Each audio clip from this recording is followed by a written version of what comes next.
ठीक है।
विष्णुपदाय कृष्णपृष्ठाय भूतले श्रीमते भक्ति वेदांत स्वामिने नामिने नमस्ते सरस्वती देवी गौरवाणी प्रचारिणे निर्विशेष शून्यवादी पाश्चात्य देशकारिणे जय श्री कृष्ण चैतन्य प्रभु नित्यानंद श्री अद्वैत गदाधर श्रीवासादि गौर भक्तवृंद हरे कृष्णा कृष्णा कृष्णा हरे हरे हरे राम राम राम हरे हरे हरे कृष्णा कृष्णा कृष्णा हरे हरे हरे राम राम राम हरे हरे हरे कृष्णा कृष्णा कृष्णा हरे हरे हरे राम राम राम हरे हरे।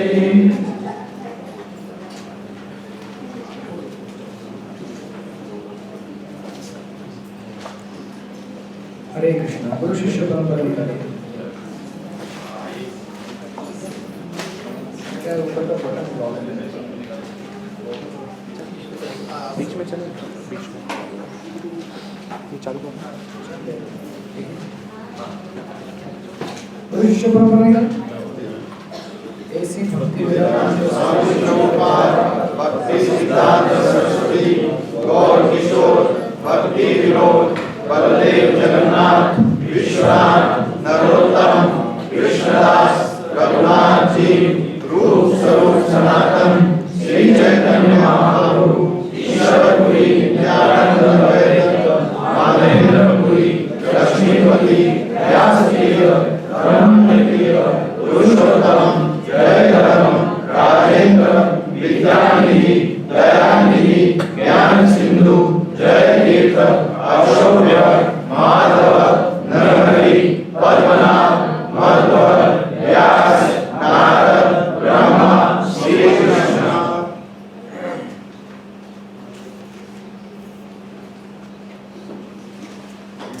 श्लोक नंबर 29 राइट 29 ना 31 अध्याय नंबर 2 श्लोक नंबर 31 स्वधर्ममपि चापेक्षं लौकिकं किं कर्मसि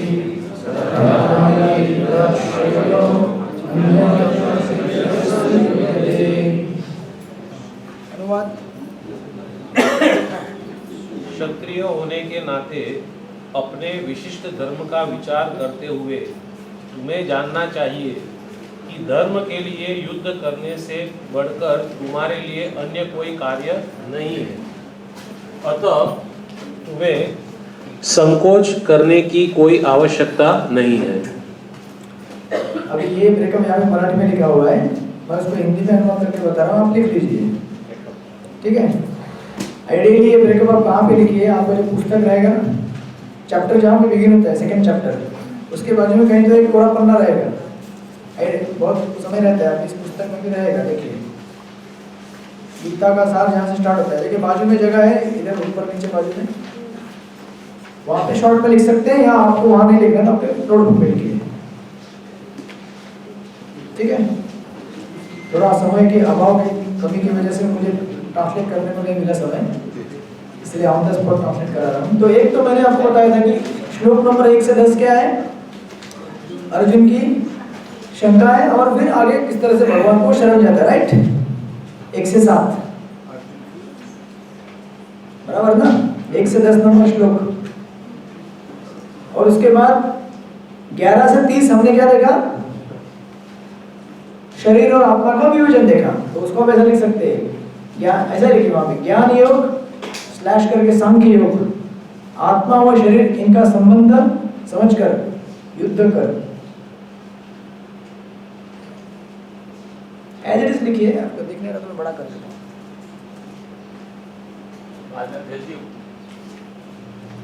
हाँ भेजता हूँ, लेकिन अभी समझने के लिए फ्लो लिख लीजिए यहाँ पे। श्लोक नंबर 11 से 30 ज्ञान योग या सांख्य योग का वर्णन किया भगवान ने, और आत्मा और शरीर, इसके बीच का जो अंतर है बतलाया हमें, और ये बतला के बोला भगवान ने कि आप युद्ध करो, क्योंकि आत्मा क्या है, सनातन है, शरीर नश्वर है, आप नहीं मारेंगे तो ये जीवित रहने वाला नहीं है, तो नष्ट होने वाला ही है। तो इसलिए आप क्या करो, आत्मा को देखते हुए आप युद्ध करो।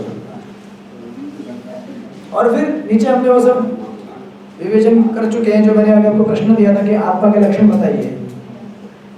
सबको समझ में आ रहा है हम क्या कर रहे हैं, कहाँ पे जा रहे हैं, किस तरफ घूम रहे हैं, गार्डन में घूम रहे हैं? हाँ, समरी दे रहे हैं। हाँ, समझ में, आप सब लोग को समझ में आ रहा है क्या चल रहा है यहाँ पे बैकग्राउंड? किसी को समझ में नहीं आया अभी तक क्या चल रहा है? इंट्रोडक्शन हो गया, पहला अध्याय हो गया, अभी तक कुछ समझ में नहीं आ रहा है। हाँ, वो विवेचन करेंगे ना, अभी वही तो चल रहा है ना अभी।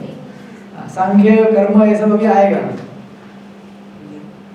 ज्ञान योग या सांख्य, अभी इतना समझ में आया ना ज्ञान दिया करके, आत्मा क्या है, शरीर क्या है, इसके संबंध में ज्ञान दिया। आपको थोड़ा कंफ्यूजन लगेगा अभी, लेकिन धीरे धीरे समझेगा।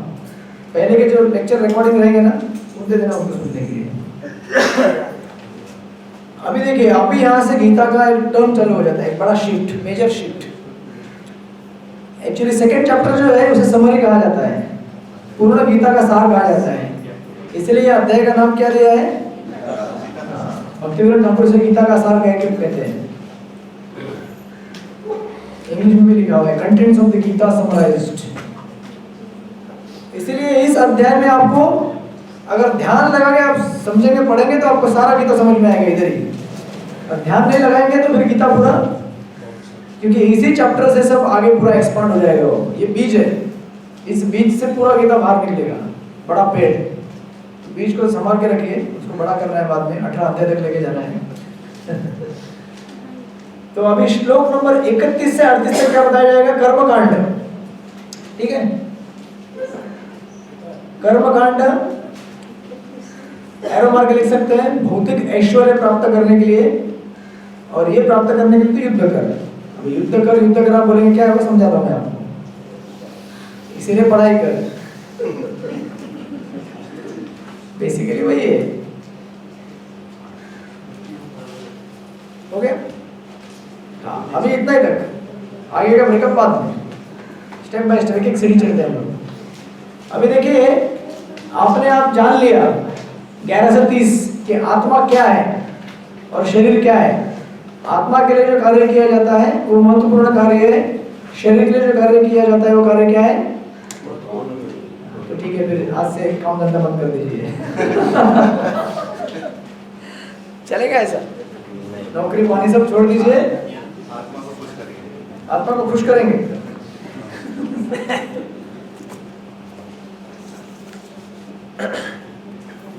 देखिए, दो प्रकार के स्वप्न रहते हैं। एक स्वप्न जो हमें रात में आता है, बराबर है, उस स्वप्न में से बाहर निकलना आसान है। आप रात में स्वप्न पाते हैं और जैसे ही सुबह होती है आप सपने से बाहर निकल जाते हैं। कितना आसान है, आसान है ना?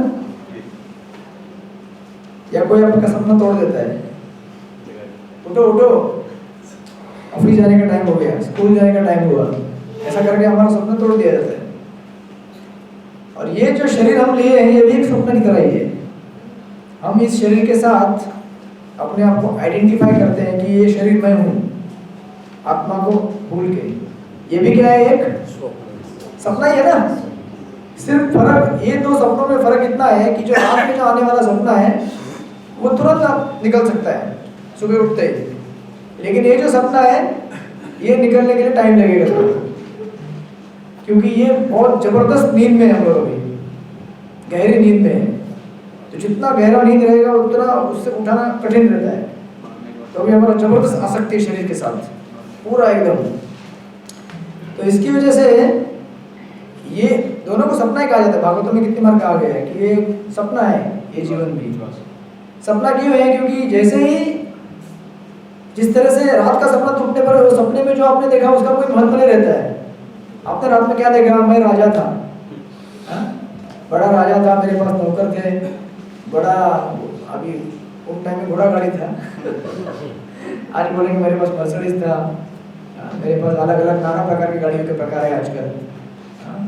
मेरे पास 1000 रानियां थी, मेरे पास 10,000 मेरे बच्चे थे, बहुत बड़ी प्रजाति है सब। लेकिन जैसे आप उठेंगे सुबह, कौन सा राजा, कौन सी रानी, कौन से बच्चे, कुछ मायने नहीं रखता ना।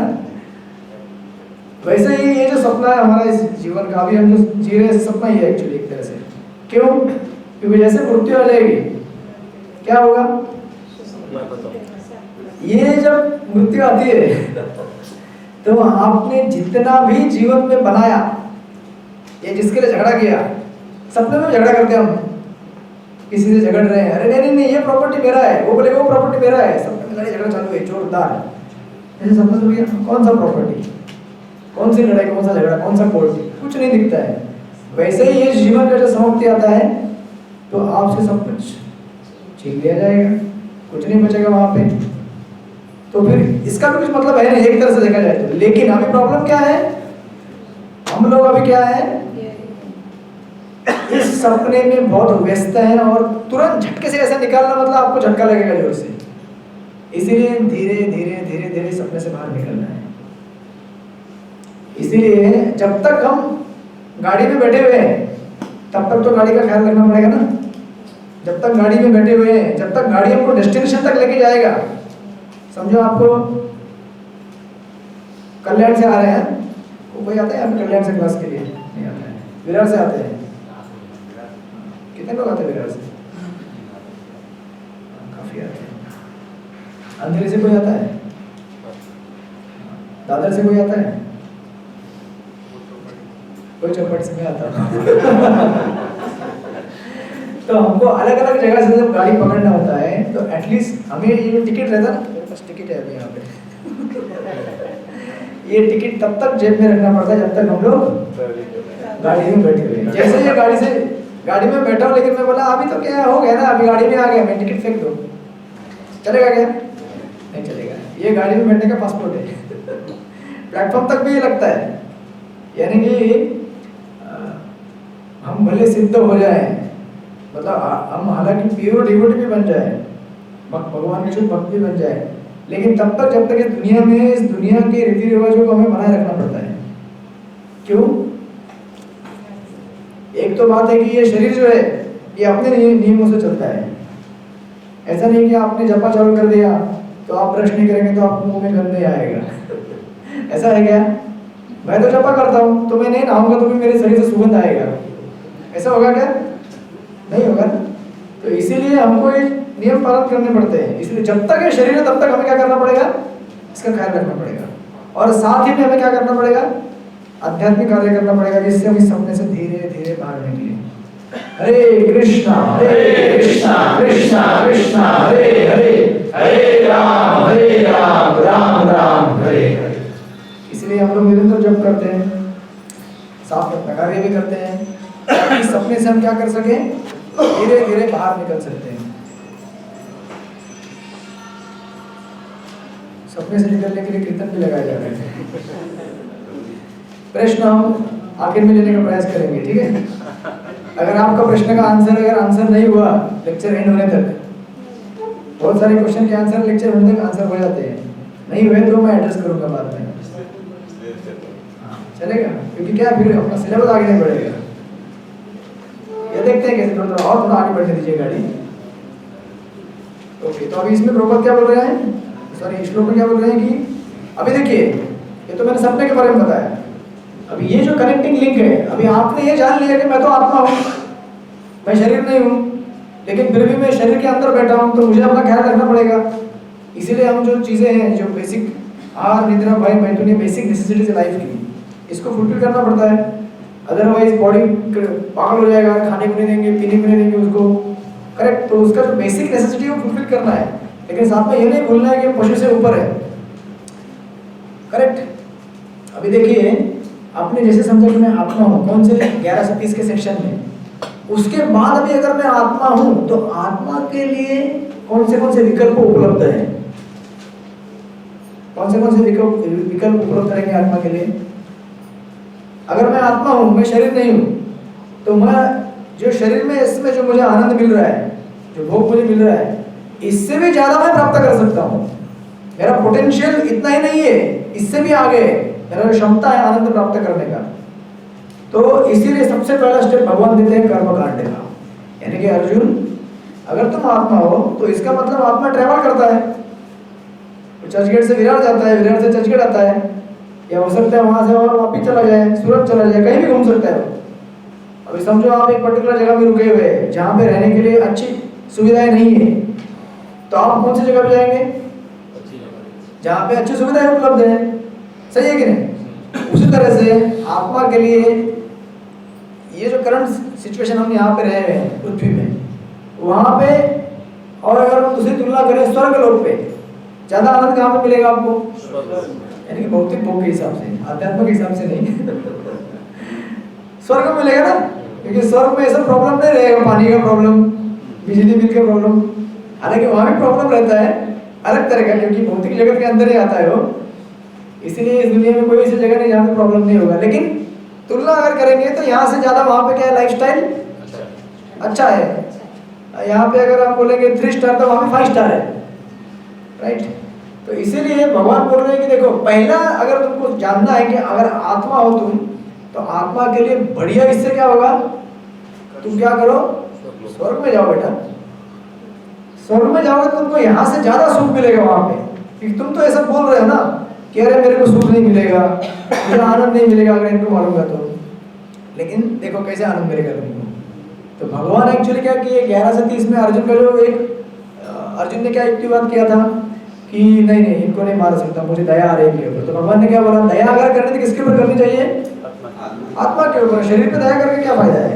शरीर के ऊपर दया कीजिए तब तक जब तक शरीर के साथ आत्मा जुड़ा हुआ है, और उतना ही कीजिए जितना आवश्यक है।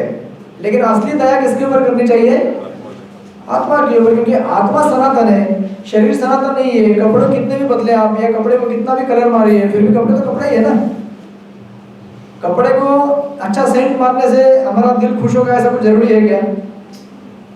लोग ऐसा समझते हैं कि मैं 4-5 डिओड्रेंट लगाऊंगा कपड़े को ऐसे सामने से धोऊंगा, या फिर बालों में ऐसे चमके लगाऊंगा, या ऐसी नेल पॉलिश लगाऊंगा। ऐसे अलग अलग चीजें शरीर के लिए और शरीर के बाहर जो चीजें उसके लिए करने से मैं प्रसन्न हो सकता हूँ, ऐसा लोगों को लगता है। लेकिन ऐसी वास्तविकता तो है नहीं। जब तक आत्मा को हम वो चीज नहीं देंगे जो जिसके लिए वो तड़प रहा है, जो चीज मांग रहा है वो नहीं देंगे, तब तक बाहर कितना भी चीज बनावट करे तो उसको सुख मिलने वाला है नहीं। इसलिए बोल रहे कि पहला आइटम क्या है, आप स्वर्ग में जाओ। तो अब स्वर्ग में जाने के लिए क्या करना पड़ेगा, बताइए मुझे। पुण्य मतलब क्या, कर्मकांड मतलब क्या? अभी आपका कंफ्यूजन चालू हो जाएगा। यहाँ पे सब टर्म्स मिक्सचर होना चालू हो जाएगा। पहले उन्हें चालू कर दे, सांख्य क्या है बोलिए, कर्मकांड की क्या व्याख्या आपके हिसाब से?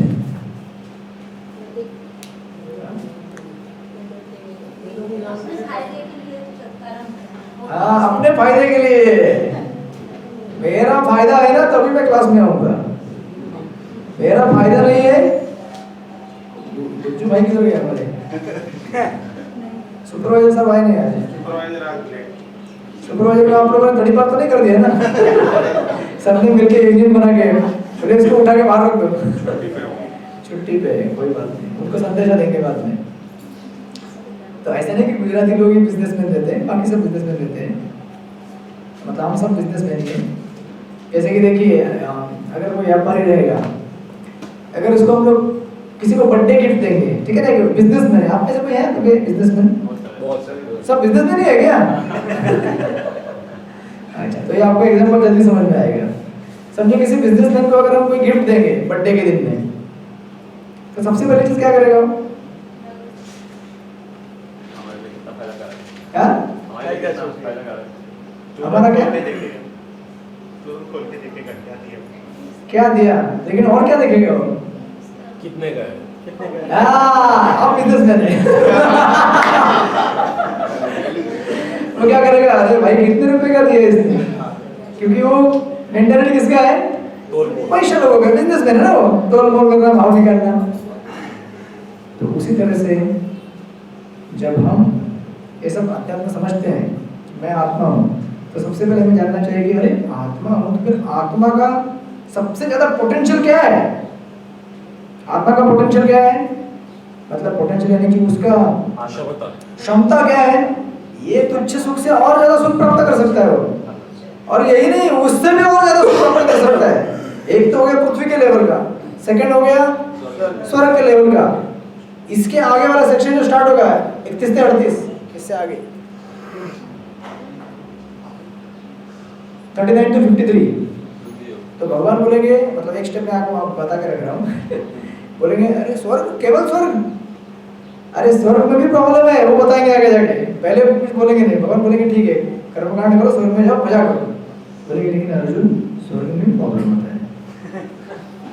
बोलेगा अच्छा तो फिर कहाँ जाना है? उससे भी आगे और एक जगह है सनातन धाम, जहाँ से हम सब आए हैं, तो वहाँ चलो। तो वो डिस्कशन में जाएगा, अभी उसमें मत जाइए।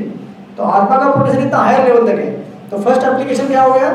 कर्मकांड। सेकंड एप्लीकेशन वैकुंठ प्राप्त करो, सेकंड एप्लीकेशन हो गया उसका। तो अभी हम यहीं पे आते हैं वापस, क्योंकि हम लोग अभी भी स्वर्ग में है, मतलब पृथ्वी में, हम स्वर्ग में जाएंगे कैसे धीरे धीरे।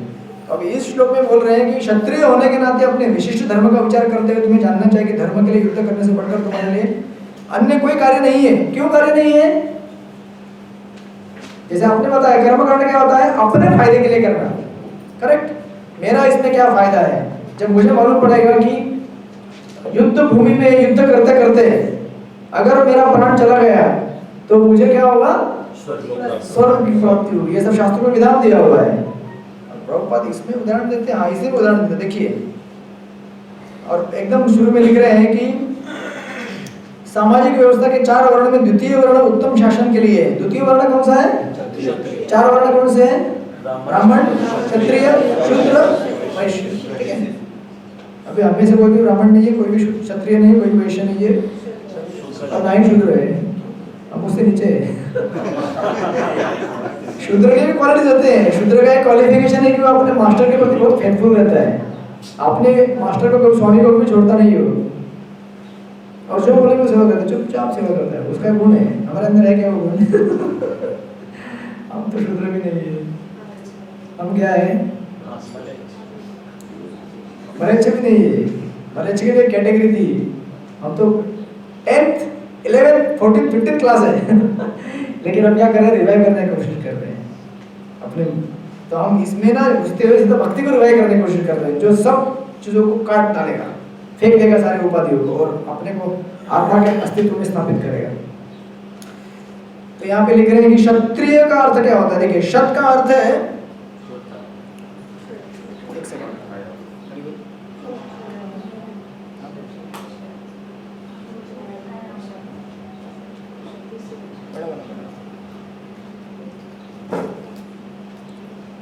शत का अर्थ है चोट खाया हुआ। जो क्षति से रक्षा करे वह क्षत्रिय कहलाता है।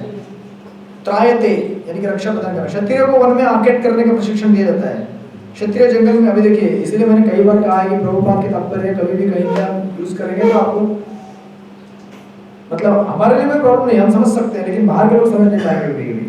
अभी जैसे तात्पर्य देखिए क्या लिख रहे हैं यहाँ पे, क्षत्रिय को वन में आकेट करने का प्रशिक्षण दिया जाता है। क्षत्रिय जंगल में जाकर शेर को ललकारता है और उसे आमने सामने में तलवार से लड़ता था। शेर की मृत्यु होने पर उसकी राजसी ढंग से अंत्येष्टि की जाती थी, पता था ना?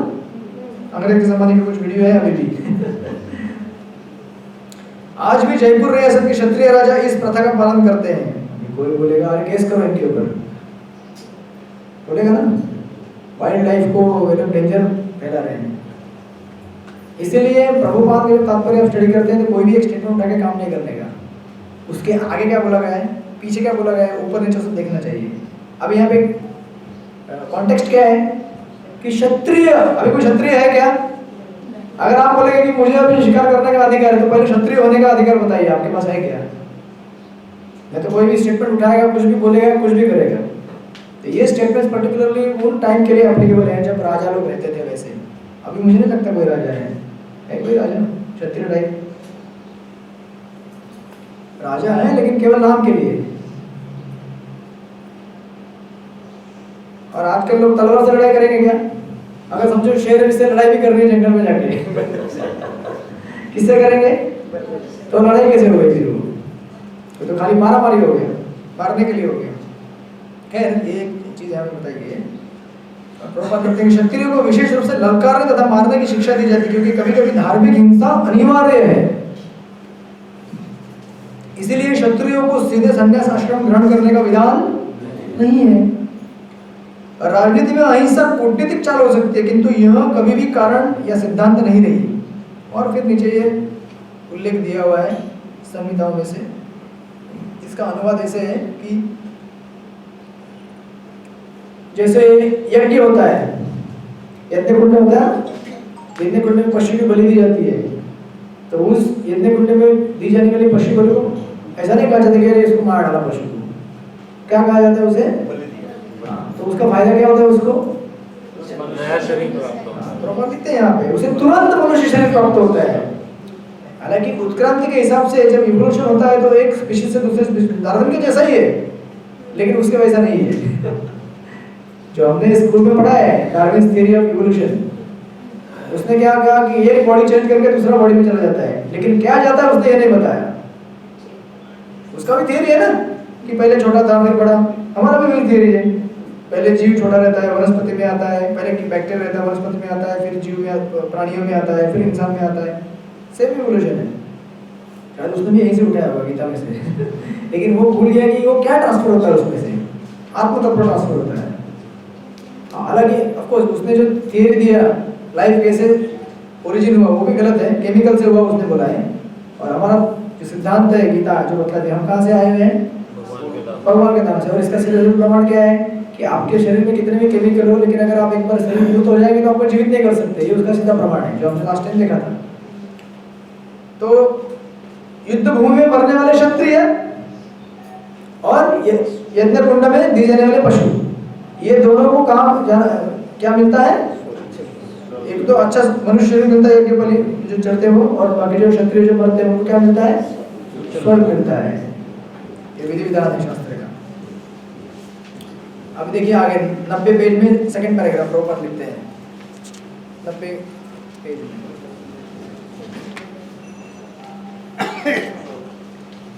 क्या लिखा है प्रभुपाद ने वहां पे?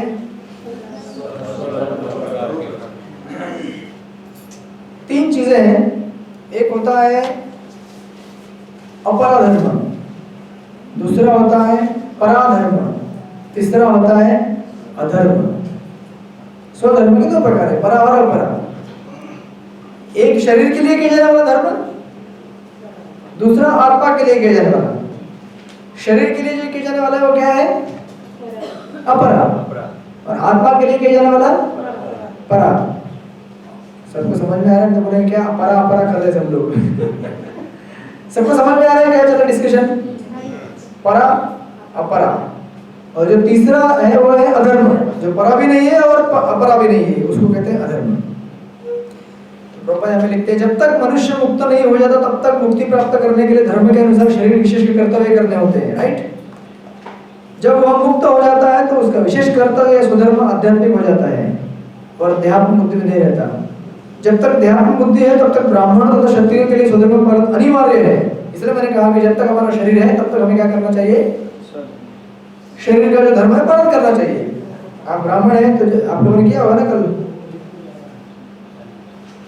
ये क्या बोलते हैं, श्राद्ध किया होगा ना? क्यों किया आपने? क्योंकि हम अभी भी शुद्ध मुक्त नहीं बने हैं, हम देहात्म बुद्धि से मुक्त नहीं हुए, हमारे कर्तव्य है शरीर के प्रति, तो हमें पालन करने पड़ेंगे। यहाँ तक कि चैतन्य महाप्रभु पालन करते थे। उन्होंने भी कहा है कि अपने पिताजी का श्राद्ध किया था कि नहीं? किया था कि नहीं? तो हमें भी करना चाहिए। हमें ये, हालांकि ये विधान है, अभी आगे कुछ श्लोक आएगा, आगे जाके किसी एक श्लोक इसमें तात्पर्य में कि एक बार जो भगवान की शरण ले लेता है, हो गया ना? पहले इधर वापस आता है। हाँ देखिए 38 नंबर के श्लोक में देवर्षि भूताप्तृणाम पितृणाम न किं करो नायं गुणी च राजन सर्वात्मना ये शरणं शरणं गतो मुकुंदम परिहर्त्य कृतम। लेकिन उसमें क्या लिखा है अनुवाद में? जिसने अन्य समस्त कार्य को त्याग कर मुकुंद श्री कृष्ण शरण ग्रहण कर लिए। अन्य समस्त कार्य को त्याग कर, तो हमने अभी तक अन्य समस्त कार्य को त्यागा नहीं है। हालांकि आप बोले कि मैंने त्यागा, मैंने भी नहीं त्यागा है अभी तक मैं भी वही कर रहा हूँ जो मुझे अच्छा लग रहा है। ओनली फर्क क्या है कि मैं एक पर्टिकुलर सेटअप में कर रहा हूँ जो मेरे लिए सूटेबल है, आप एक पर्टिकुलर सेटअप में करो जो आपके लिए सूटेबल है। एक्चुअली शरणागति मतलब क्या होती है कि जैसे गुरु आएंगे बोलेंगे मैं जो बोलूंगा वो करो, यस सर आप जो बोलेंगे वो करो, वो हो गई शरणागति 100% सरेंडर। अभी तक हम क्या कर रहे हैं, जो हमें अच्छा लगता है करते हैं। अभी मुझे भी अच्छा लगता है, लेक्चर करना अच्छा लगता है, कीर्तन करना अच्छा लगता है, कहीं यात्रा जाना अच्छा लगता है, मैं कर रहा हूँ। और फिर साथ में वो भी करते हैं जो अनिवार्य होता है, इंस्टीट्यूशन के लिए करना जरूरी है, वो भी करते हैं। तो बैलेंस रखा है 50-50, 60-50 ऐसा कुछ। लेकिन असली सरेंडर कब आता है, जब आप जो बोलेंगे वो, आप बोलेंगे यही रहो 30-50 साल तक बस यही रहेंगे, आप बोलेंगे वृंदावन जाओ वृंदावन जाएंगे समझ में आया ना आप लोग? इसलिए ज्यादा अंतर नहीं है आपको और मेरे में, खाली हमारा सेटअप अलग अलग है। बोलिए। मुझे जैसे कि चैतन्य महाप्रभु जी कर्म कांड किए थे, तो सब तो शुद्ध भक्त के स्तर पे है। तो शुद्ध भक्त को यदि कर्म कांड के द्वारा ऑफर किया जाता है तो सर्वलोक में वापिस आ जाते हैं, जबकि हमारा गंतव्य तो भगवत धाम है और वो तो भगवत धाम से ही आए हुए हैं। हाँ सही है, उनको नीचे गिराना हुआ एक तरह से। शुद्ध भक्त केवल दिखाने के लिए करते हैं सब, यदि उसके लिए ताकि सामान्य लोग देखिए। शुद्ध भक्त अगर कर्मकांड करेंगे इसका मतलब ये नहीं कि वो स्वर्ग में जाएंगे, वो तो स्वर्ग क्यों जाएंगे। जैसे कि अगर कुछ मुझे अगर आपको चीज समझानी है, या प्रभु पाते हैं कई बार जब उनको कुछ चीज हमें समझानी है तो हमारे लेवल पे आते हैं, तो क्या हमारे लेवल के हो गए क्या? प्रभु हमारे लेवल में आते हैं और बोलते हैं कि हाँ मेरे अंदर भी काम। ऐसे कितने वैष्णव आचार्य हैं, अपने वैष्णव स्वामी बोलते हैं मेरे अंदर इतना काम है, मेरे अंदर इतना क्रोध है, मैं इतना नीच हूँ, बोलते हैं ना। तो क्या वो वैसे हो गए क्या? नहीं ना, वो हमारे लेवल में आके हमको समझाने का प्रयास करते हैं, हमारे कंफर्ट, हमको कंफर्ट देने के लिए कि भाई मैं भी ऐसा है कि नहीं। तो इसीलिए वो हमारे मतलब हमको कंफर्ट होना चाहिए, हमको समझना चाहिए। इसीलिए इसका मतलब ये नहीं कि वो ऐसे हो गए। वैसे ही शुद्ध भक्त जितने भी हैं वो सब एग्जाम्पल सेट करने के लिए करते हैं, लेकिन हमें वो नहीं करना। हम ये नहीं बोल सकते कि हम भी एग्जाम्पल सेट करने के लिए शादी कर रहे हैं नहीं, हम एक्चुअली हमारे लिए बेनिफिट के लिए कर रहे हैं, क्योंकि हम शुद्ध भक्त के स्तर पे नहीं है। समझ गए आप लोग?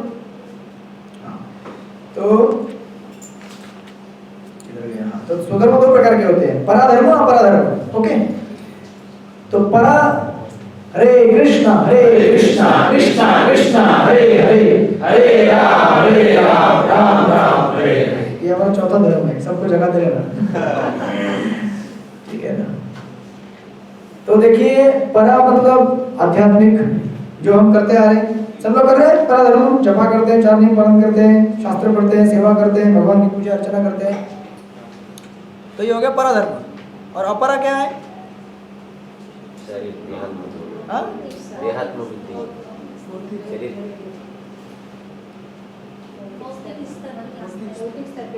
हाँ, तो हम भौतिक स्तर में क्या क्या कार्य करते हैं?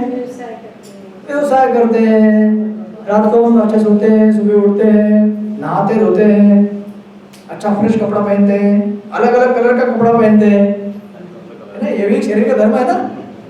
आपके मन को थोड़ा प्रसन्न लगना चाहिए ना आपको हमारा कपड़ा एक ही कलर का रहता है, उसमें भी वेरिएशन देते हैं, कभी एकदम चमकीला, कभी एकदम फीका कभी लंबा, कभी छोटा। आज से चालू होगा नवरात्रि का। हाँ, नवरात्रि के 9 रंग, क्या बात है। तो आप भी दांडिया खेलेंगे ना? खेलते हैं दांडिया? नहीं? अरे खेलना चाहिए भक्तों को दांडिया, नहीं खेलना चाहिए नहीं क्यों? भगवान ने रासलीला किया तो हमें नहीं करना चाहिए क्या? भगवान ने गोवर्धन पर्वत उठाया। लेकिन समझो अगर आपने दांडिया खेला तो क्या प्रॉब्लम है? नहीं ना कुछ प्रॉब्लम, सिर्फ ऐसा ही डिसेंटली खेलिए। मतलब मैं इनकरेज नहीं कर रहा हूँ किसी को, नहीं तो आप लोगों ने प्रोविजन बोल दी ये लाइसेंस नहीं है। मतलब मैं जस्ट बोल रहा हूँ कि अगर हमारे कुछ भक्त अगर दांडिया खेल भी लिए, समझो आप लोग भी यहाँ पे बैठे, आप लोग बोले चल नवरात्रि है, इधर ही मंदिर में इधर लगाते हैं बाहर और मैं दांडिया खेल लिया, प्रभु जी अपना खेलेंगे, माता जी अपना खेलेंगे अलग अलग, तो प्रॉब्लम है क्या? भगवान का कीर्तन लगा के हाँ चलेगा, ठीक है ना, मजा आएगा ना? हाँ सबको चाहिए तो करते हैं, ठीक है, समय मिलेगा तो सब अपना एकदम फास्ट कीर्तन को एकदम तेज करके एकदम आनंद है, तो उसमें प्रॉब्लम नहीं है। लेकिन उसे सिर्फ प्रॉब्लम ये होता है कि उसे सिर्फ हमें कल्चर में करना चाहिए, बोनाफाइड वे में करना चाहिए। अभी हम कीर्तन में डांस करते हो क्या है? दांडिया तो है ना, और क्या है? कीर्तन में हम डांस करते सर्कल लगा के, ऐसा ऐसा करते हैं, हाथ ताली मारते हैं, वो क्या है? सिर्फ भगवान को सेंटर में रखकर करना चाहिए, बाकी कुछ प्रॉब्लम नहीं। तो एक हो गया शरीर का धर्म, पराधर्म, दूसरा हो गया अपरा धर्म, और तीसरा होता है अधर्म। अधर्म मतलब क्या? देखिए परा लेवल अपरा लेवल पे भी एक धर्म है कि पारिवारिक जिम्मेदारियां निभाना, ऐसा श्राद्ध करना या पूजा अर्चना करना, साधु संत महात्माओं को मतलब उनका आदर करना, नीति नियम से रहना, ये जो मोरल कोड्स है सोसाइटी में, सत्य और अहिंसा का पालन करना, ये सब क्या है? अपरा लेवल पे है। इसको जो पालन नहीं करता वो और थर्ड स्टेज में चला जाता है, उसे कहते हैं अधर्म। तो समाज में देखा जाता है ना, अधर्मी लोग भी हैं, धार्मिक लोग भी हैं। अभी प्रॉब्लम क्या होता है देखिए यहाँ पे, ये बहुत ग्रे एरिया है। प्रॉब्लम कहाँ पे होता है? ये तीन चीजें हैं, अपरा परा अपरा अधर्म। अभी बहुत सारे लोग क्या समझते हैं कि धर्म, आध्यात्मिक धर्म मतलब अपरा धर्म करना, परा उनको मालूम ही नहीं है। वो क्या सोचते हैं कि मेरी जिम्मेदारी है, मेरे जैसे कोई अगर हाउस होल्डर रहेगा व्यक्ति तो सोचता है कि मेरे बच्चों को बड़ा करना, उनकी शादी करवाना, और बच्चों के नाती पोती होंगे, मेरे गोद में खेलेंगे। हाँ, मैंने धर्म किया, मैंने धर्म कर्म कर लिया। समझ रहे ना? अगर आप उनको बोलेंगे अरे अध्यात्म करो, कुछ चिंतन करो, कर लिया ना हमने, हो गया हमारा। तो ये जो तीन चीजें यहाँ पे परा यानी कि आध्यात्मिक धर्म, भौतिक धर्म और अधर्म।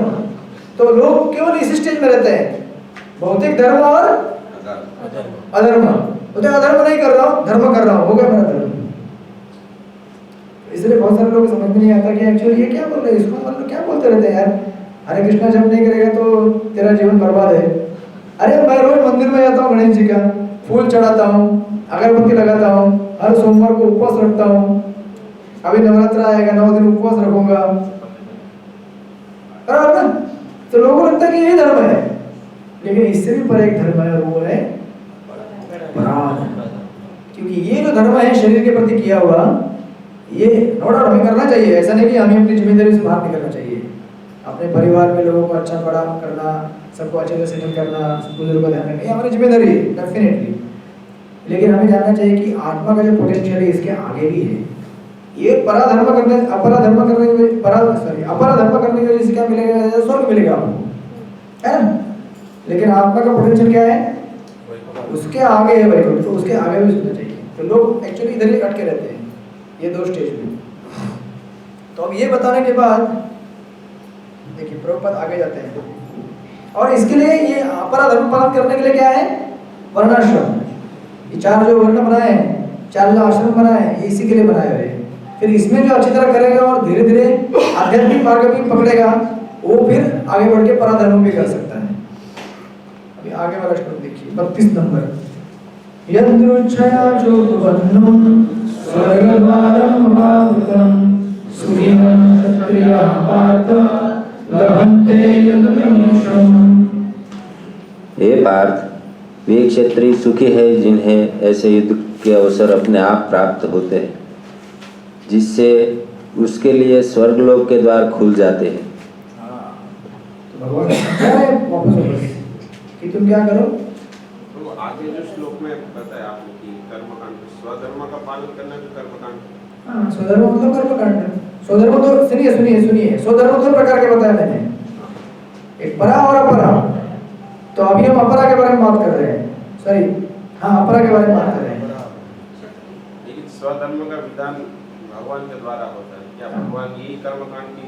हाँ देते हैं ना भगवान, सारे वेद किसने दिए हुए हैं? भगवान ने दिए हुए हैं ना। अभी वो सब आप जो प्रश्न पूछ रहे सबका आंसर आ गया है, इसलिए अभी बीच में प्रश्न पूछिए। आप जो पूछ रहे हैं ना, मैं वही समझ रहा हूँ कि अरे भगवान ने कैसे दिया फिर शरीर का धर्म? भगवान ने दिया मतलब आध्यात्मिक होना चाहिए, ये पूछना चाह रहे हैं ना? नहीं, स्वधर्म का पालन करना भी कर्मकांड पालन करना है। लेकिन स्वधर्म 2 प्रकार के होते हैं, कंफ्यूज मत हो जाइए। 2 प्रकार के स्वधर्म है, एक आत्मा के लिए और एक शरीर के लिए। लेकिन यहाँ तो क्षत्रिय के धर्म का पालन हो रहा है। हाँ, तो ये अपरा लेवल पे, मतलब ये कर्मकांड के लेवल पे कर्मकांड है ना। मैं क्षत्रिय हूँ, मैं युद्ध में लड़ाई करूंगा, मैं मारा जाऊंगा तो मैं कहाँ जाऊंगा? स्वर्ग में जाऊंगा। मतलब मैं किसके लिए लड़ाई कर रहा हूँ? स्वर्ग में जाने के लिए। कर्मकांड मतलब क्या होता है? अपने हित के लिए, मतलब अपने भोग के लिए, हित भी नहीं उसमें आत्मा का हित तो असली भगवान की सेवा में है, लेकिन अपने भोग के लिए वो काम करना चाहता है, राइट? तो पूरा वर्णाश्रम सिस्टम कर्मकांड ही हुआ क्या प्रभु? एक तरह से इसलिए तो पीछे का तात्पर्य देखिए ना आप पीछे का तात्पर्य अगर पढ़ेंगे देखिए, स्वधर्म का विधान भगवान द्वारा होता है, जिसका स्पष्टीकरण चतुर्थ अध्याय में किया जाएगा। शारीरिक स्तर पर स्वधर्म को वर्णाश्रम धर्म बोला, शारीरिक स्तर पर स्वधर्म को वर्णाश्रम धर्म अथवा आध्यात्मिक बोध का प्रथम सोपान, मतलब वहां से बिगिन करते हैं आप, लेकिन वो नहीं है एग्जैक्टली। मैं इसलिए मैंने बोला ना, आप जब चालू करेंगे वहां से, तो वहां से आगे भी आप दूसरा रास्ता पकड़ सकते हैं आध्यात्म का। समझ रहे हैं ना आप? नहीं समझ रहे? प्रथम सोपान मतलब क्या? बिगिनर, जैसे आपके पास कौन सा बुक है, beginner guide to Krishna consciousness, है ना? वो किसके लिए होता है? इसको कुछ मालूम ही नहीं है। अरे भाई इस्कॉन में आया, अभी क्या है इधर प्रसाद, इतना बड़ा प्रसाद, प्रसाद तो इतना सा होता है बोलेगा। फिर समझाते कि यार सब कुछ प्रसाद ही है, तू भी प्रसाद है, मैं भी प्रसाद हूँ।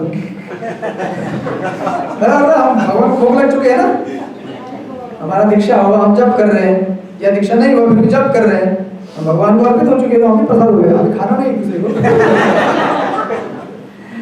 तो वो सब डिटेल से समझाया जाता है, लेकिन बिगिनिंग जो स्टेप में आता है उसके लिए वो गाइडलाइन है, बुकलेट है। वैसे ही जिसको जानना है कि अरे जीवन क्या है, ये धर्म क्या है, आत्मा क्या है, वो सब विश्लेषण कहाँ पे मिलेगा उसको? वर्णाश्रम में मिलेगा ना। वर्णाश्रम में जब वो ब्राह्मण, देखिए वर्णाश्रम में जो व्यवस्था है, क्षत्रिय, ब्राह्मण, क्षत्रिय, शूद्र, वैश्य, सबके पास जाकर पढ़ाई कौन करता है? मतलब किसके पास जाकर पढ़ाई करते हैं? ब्राह्मण के पास ना। तो ब्राह्मण क्या बताएगा? देखो भाई, तुम्हारे पितर लोगों का उद्धार करना है, इसलिए तुमको शांत करना पड़ेगा। पितर लोग, पितर कहाँ है? देखो आत्मा होता है, ये शरीर, तो ये सब चालू हो जाएगा वहाँ पे एनालिसिस कि ये शरीर नहीं है, आत्मा है, आत्मा शरीर छोड़ता है तो फिर वो वहाँ चला गया, उसका उद्धार करना पड़ेगा, या नार के योनि में गया, उसका उद्धार करना पड़ेगा, तो उसको अरे हाँ आत्मा है। तो ये सब बिगिनिंग जो एजुकेशन है वो वहाँ से स्टार्ट होता है, समझ रहे ना आप? अभी हमारा प्रॉब्लम क्या है ना, हम ना वर्णाश्रम में है ना शुद्ध भक्ति में, हम खिचड़ी में है। हमको तो कुछ अभी इसलिए आप भी कन्फ्यूज हो रहे बीच में, क्योंकि मालूम नहीं वर्णाश्रम क्या होता है। ब्राह्मण, क्षत्रिय, शूद्र, वैश्य और जो ब्रह्मचारी, गृहस्थ, वानप्रस्थ, संन्यास, कुछ है क्या इधर? कुछ हद तक गृहस्थ और ब्रह्मचारी आश्रम है, संन्यास आश्रम, लेकिन बाकी तो कुछ मालूम नहीं पड़ रहा है। गृहस्थ कौन है, मतलब ब्राह्मण कौन है, क्षत्रिय कौन है, शूद्र कौन है, वैश्य कौन है? बाउंसर है पूरा, बॉल ऊपर से गया। एक्चुअली ये जब बाहर के लोगों को बता तो उनको तो और ज्यादा बाउंसर जाता है, वेस्टर्न लोगों को। कौन सा ब्राह्मण, कौन सा क्षत्रिय, हमें बताओ क्या करना है? चलो मंदिर खोलना है ना, चलो मंदिर खोल देंगे। जब करना है जब करेंगे, हमें बाकी कुछ समझ में नहीं आता। इसीलिए हमारे लेवल पे आप इतना समझने की कोशिश कीजिए कि हम लोग क्या कर रहे हैं, अपने आप को इस भौतिक जगत से बचाने की कोशिश कर रहे हैं, ठीक है? अभी जैसे हम चैप्टर मतलब ये सब अध्यात्म जान के जैसे जैसे चैप्टर बढ़ेगा, आपको इसमें योगा लैडर भी आएगा बाद में, योगा लैडर। योगा लैडर करके बहुत बड़ा सीढ़ी है, उसमें सब आपको समझेगा कि मैं कहाँ से आया हूँ, कहाँ जा रहा हूँ, क्या क्या मेरा प्रोग्रेशन है। रिलैक्स, आप सुनते जाइए। श्रील प्रभुपाद जी भी चाहते थे ना कि वर्णाश्रम धर्म स्थापित। हाँ ठीक है। तो क्या वो कर्मकांड स्थापित हो गया? नहीं, उसे दो वर्णाश्रम में विभिन्न और कैटेगरीज है, दैवी वर्णाश्रम और भौतिक वर्णाश्रम, समझ रहे ना? प्रभुपाद हमारे लिए दैवी वर्णाश्रम चाहते थे, यानी कि हम रहे वर्णाश्रम जैसा ही, ब्राह्मण, क्षत्रिय, शूद्र और ऐसा वैश्य, या फिर ब्रह्मचारी, गृहस्थ, वानप्रस्थ, लेकिन हमारे लिए सेंटर कौन है? भगवान श्री कृष्ण है, समझा? बाकी जो वर्णाश्रम है उसमें सेंटर कौन है? भौतिक भोग सेंटर है। वो मुझे मिलेगा तो मैं सब पालन करूंगा स्टेप बाय स्टेप, ठीक है? अभी डिटेल डिस्कशन है, उसमें घुसिए वर्णाश्रम में, एक बार उसमें घुस गए तो फिर मिलियन डॉलर क्वेश्चन है इसका क्या। हाँ, तो हम कहाँ पे थे? कौन से आश्रम में थे हम?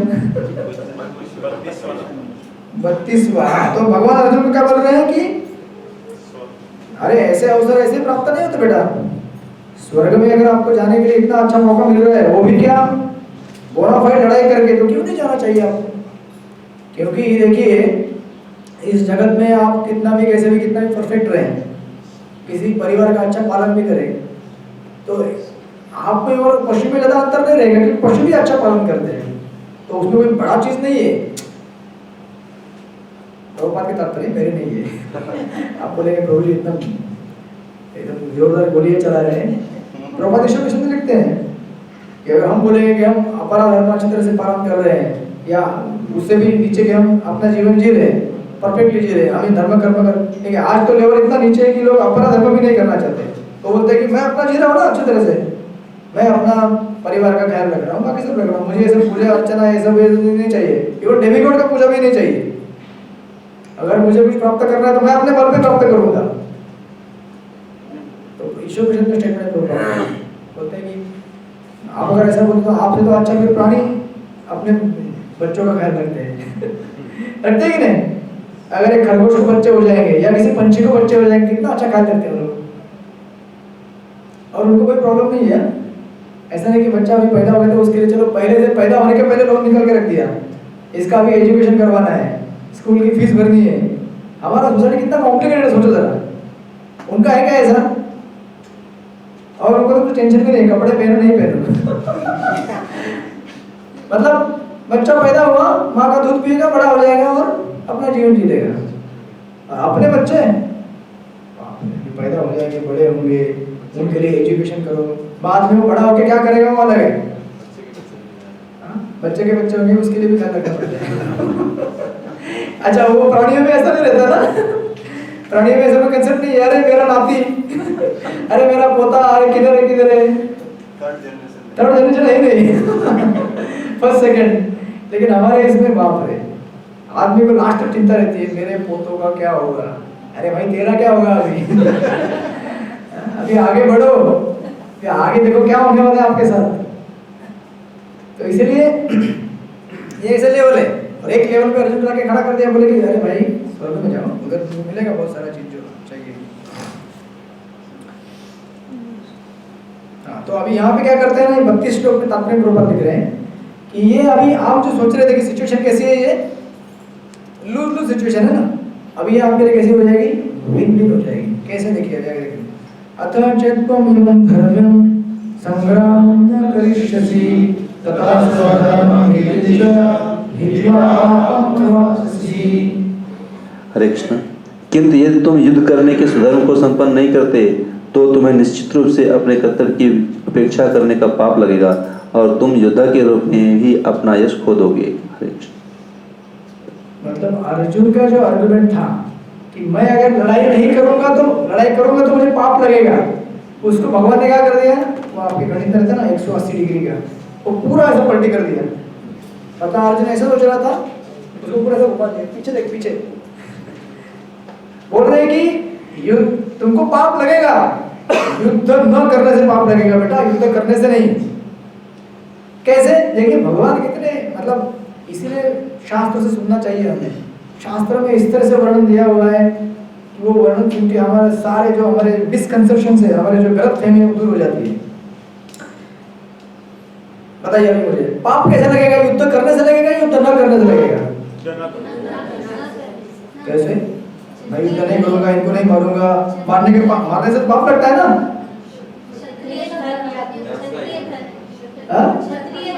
धर्म का युद्ध है इसलिए, धर्म का युद्ध है इसलिए, और अधर्म का रहेगा तो जैसे पुलिस ऑफिसर है, यहाँ पे कोई पुलिस है क्या? Police, anybody police? कोई पुलिस नहीं है। इनकम टैक्स, कोई सब बिजनेसमैन है क्या? टैक्स दूसरे किसी को बुलाना पड़ेगा तो जैसे पुलिस है, अगर पुलिस के सामने चोर रहेगा, चोर को पुलिस बोलेगी अरे यार कितना गरीब चोर है या फिर बोलेंगे कि कितना मासूम बच्चा है यार, इसको चोरी करनी चाहिए, तो क्या होगा? और करेगा नहीं चलेगा। तो पुलिस के ऊपर जुर्म लगेगा चोर को क्यों छोड़ा तूने, उसके ऊपर केस पड़ेगा और उसको सजा होगी। कैसे छोड़ा तूने उसको? बस अर्जुन भी यही कर रहा है, मासूम है वो लोग, चाहे तो गरीब लोग है बेचारे, उनको नहीं समझ में आता, चाहे मुझे समझ में आ रहा है ना यार, छोड़ दो। नहीं, आप कौन हो? आप पुलिस हो आप क्षत्रिय हो। क्षत्रिय का धार्मिक कोड में ड्यूटी क्या है? रक्षा करना प्रजा का, जो गलत काम है उसको रोकना।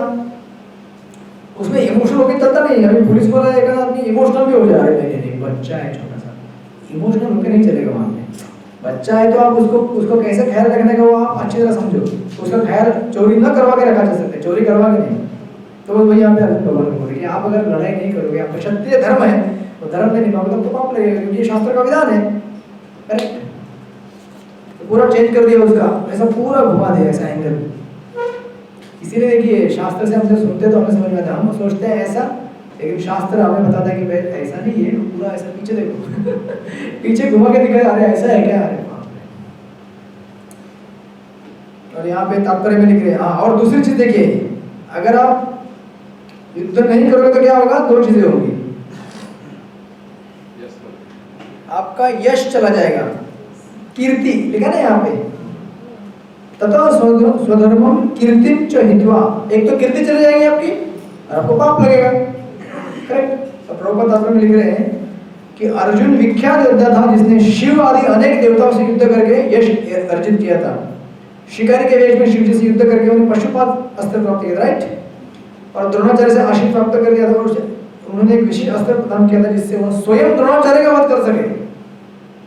सोचिए, गुरु ने आपको ट्रेनिंग दिया और ये बताया कि मैं तुझे ऐसा अस्त्र दे रहा हूँ जिससे तू मुझे मार सकता है, कितना बड़ा मतलब उसके पास पावर है। ये सब उसको मतलब मेडल्स मिले हुए थे। और यही नहीं, आगे देखिए क्या लिखते प्रभुपाद, इस प्रकार वह अपने धर्म पिता एवं स्वर्ग के राजा इंद्र समेत अनेक अधिकारियों से अनेक युद्ध के प्रमाण पत्र प्राप्त कर चुका था बहुत सारा डिग्री उसने लिया था, सर्टिफिकेट लिया था। अभी आप नहीं मास्टर्स कर रहे हैं, आपने बहुत सारा डिग्री लिया, सर्टिफिकेट लिया, और आपको बाद में बोला जाएगा प्रभु जी थोड़ा एक बेचारा सेवा करना है, कुछ कथा करना है, आइए आप। बोले नहीं, मैं नहीं कर सकता। अरे कुछ तो बोलो, इतना भक्ति शास्त्री कोर्स किया है, पढ़ाई किया आपने, इतना साल, 1 साल गीता पढ़ाई किया, कुछ तो गीता से मतलब नहीं है, तो फिर आपकी डिग्री का मतलब क्या हुआ? आपको हालांकि डिग्री का मतलब यही नहीं कि लेक्चर ही करना है डिग्री का मतलब है कि हम भगवान को समझे, शास्त्र से सेवा करें, वो है। लेकिन जैसे एग्जाम्पल के तौर पर, किंतु यदि वह इस समय युद्ध का परित्याग करता है तो वह न केवल क्षत्रिय धर्म की उपेक्षा का दोषी होगा, अपितु उसे क्या होगा, यश की हानि भी होगी। और देखिए आगे क्या बोलते हैं, अकीर्तिम चापि भूतानि कथयिष्यन्ति ते अव्ययम् संभावयस्य चाकीर्तिम मरणादुच्यते। लोग सदैव तुम्हारे अपयश का वर्णन करेंगे और सम्मानित व्यक्ति के लिए अपयश तो मृत्यु से भी बढ़कर है। अर्जुन ने क्या बोला था पहले अध्याय में, कुल धर्म सनातना बोला था ना, अभी वही सनातन शब्द